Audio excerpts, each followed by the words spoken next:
Hello guys, আপনারা দেখতে পাচ্ছেন কত সুন্দর নার্সারি, টমেটো নার্সারি।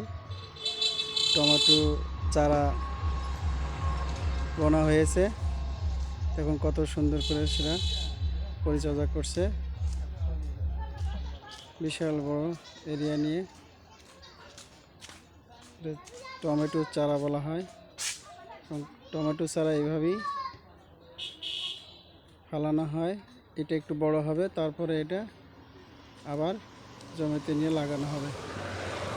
দেখুন এ পাশেও বিশাল মাঠ ভরা শুধু টমেটোর চারা রোপণ করছে। টমেটোর চারা একটু বড় হলেই আবার এগুলো বিক্রির উপযোগী হবে। দেখুন পুরো ক্ষেত আর ক্ষেত, পুরো মাঠটাই হচ্ছে টমেটো চারা। এই চারা আবার 10 দিন 15 দিন পর আবার বিক্রি করা হবে।